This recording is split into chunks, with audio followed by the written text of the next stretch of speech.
Bonjour bien-aimés dans le Seigneur, nous sommes arrivés jeudi matin et ce matin nous sommes en train de continuer les enseignements de notre livre de Actes des Apôtres. Nous prenons Actes chapitre 4, les versets 27 jusqu'au 37. Actes chapitre 4, les versets 27 jusqu'au 37. En effet, contre ton saint serviteur que tu as oint, Hérode et Ponce Pilate se sont ligués dans cette ville avec des nations et avec les peuples d'Israël pour faire tout ce que ta main et ton conseil avaient arrêté d'avance. Et maintenant, Seigneur, vois leurs menaces et donne à tes serviteurs d'annoncer la parole avec une pleine assurance. En étendant ta main pour qu'il se fasse des guérisons, des miracles et des prodiges par le nom de ton saint serviteur Jésus. Quand ils eurent prié, le lieu où ils étaient assemblés trembla. Ils furent tous remplis du Saint-Esprit et ils annonçaient la parole de Dieu avec assurance. Oh bien-aimé, il faut que tu retiens ce verset biblique. Verset 31. Quand ils eurent prié, le lieu où ils étaient assemblés trembla. Et ils furent tous remplis du Saint-Esprit. Et ils annonçaient la parole de Dieu avec assurance. La multitude de ceux qui avaient cru n'était qu'un cœur et qu'une âme. Nous reprenons cela. La multitude de ceux qui avaient cru n'était qu'un cœur et qu'une âme. Nul ne disait que ses biens lui appartenaient en propre, mais tout d'un commun accord entre eux, les apôtres rendaient avec beaucoup de force témoignage de la résurrection du Seigneur Jésus, et une grande grâce répandait sur eux, car il n'y avait parmi eux aucun indigent. Tous ceux qui possédaient des champs ou des maisons les vendaient, apportaient le prix de ce qu'ils avaient vendu et le déposaient au prix des apôtres. Et l'on faisait de distribution à chacun selon ce qu'il avait besoin. Joseph, surnommé par les apôtres Barnabas, ce qui signifie fils d'exhortation, lévite originaire de Chypre, vendit un champ qu'il possédait, apportait l'argent et le déposa aux pieds des apôtres. Amen. Un très bon passage, une très bonne lecture, parce que ici nous sommes en train de voir la continuité du discours de Pierre, le premier message qu'on peut appeler la première prédication après qu'ils ont reçu l'Esprit Saint. La Bible dit ici, ils étaient toujours ensemble, tous d'un commun accord, ils prièrent. Et quand ils ont prié d'un commun accord, le lieu où ils se trouvaient trembla. Le lieu où ils se trouvaient trembla. Et ils furent tous remplis du Saint-Esprit. Donc, avant que l'Esprit de Dieu tombe, ils ont tous prié de commun accord.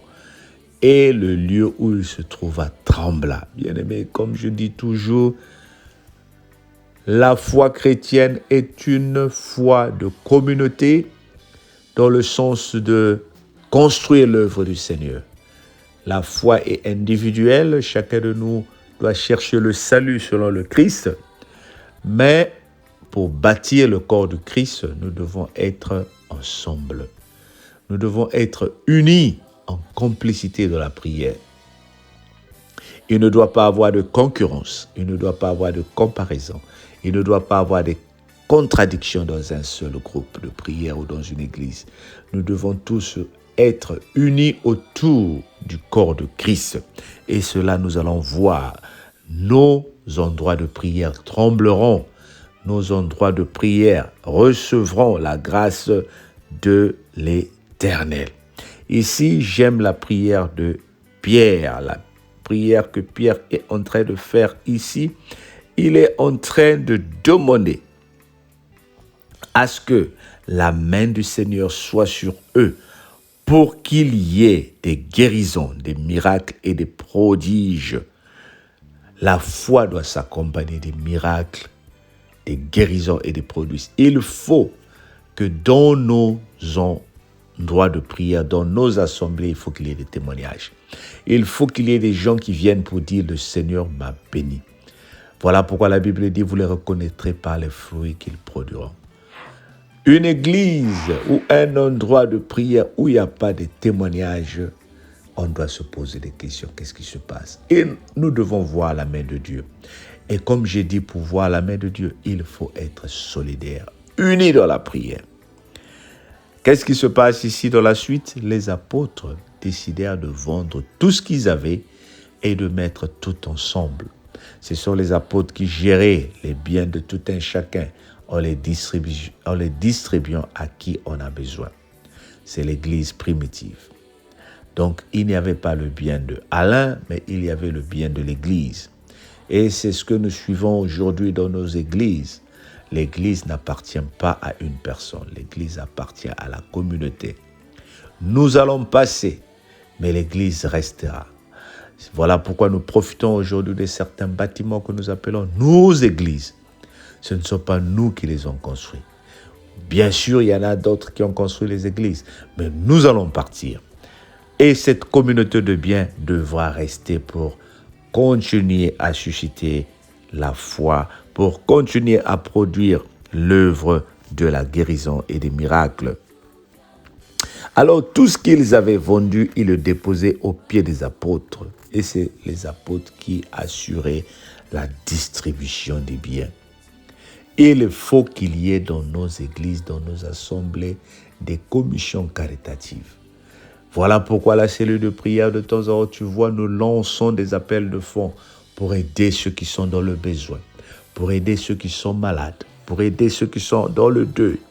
C'est ça, la foi doit s'accompagner des actes.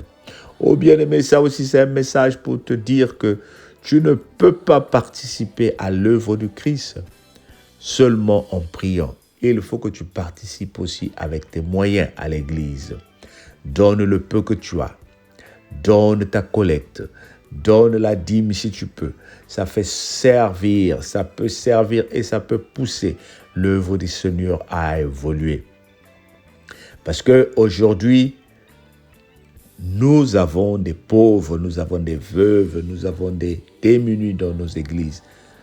La manne ne va pas descendre du ciel pour les aider. L'église aussi a besoin de payer les factures, l'électricité, le courant. L'argent ne va pas tomber du ciel. C'est ce que toi et moi nous donnons. Ici, les apôtres sont en train de montrer comment ils ont géré les biens. Cela ne veut pas dire qu'aujourd'hui, tu dois donner tout de ton salaire à l'église, mais que ça soit une de tes préoccupations. Ce n'est pas seulement l'église aussi. Il faut que toi, tu fasses part de tes biens aux pauvres de ta famille. Il faut que tu aies ce cœur-là qui donne, qui bénit les autres. Il faut que tu apprennes à bénir. Quand tu tends ta main, le Seigneur aussi va te tendre la main. Quand tu fermes la main aussi te sera fermée. Donnez et il vous sera donné. C'est la Bible qui le dit, c'est pas moi. Donnez et il vous sera donné. Alors nous devons avoir ce zèle-là de participer dans tous les moyens que le Seigneur avec tous les moyens que le Seigneur nous donne. La prière, les offrandes, les visites aux malades, les appels et poser des actes qui vont susciter l'étonnement pour que les gens disent « Oui, il y a Christ dans notre Église ». Que le Seigneur te bénisse, qu'il t'ouvre encore la grâce de comprendre sa parole et de la mettre en pratique. Amen. Mais je t'encourage à partager la vidéo, à partager l'audio et à demander à ceux qui ne sont pas abonnés de s'abonner pour ne pas manquer nos partages. Entre-temps, passe un bon jeudi dans le nom du Seigneur et on se dit à demain. Que le Seigneur te bénisse. Bye bye.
See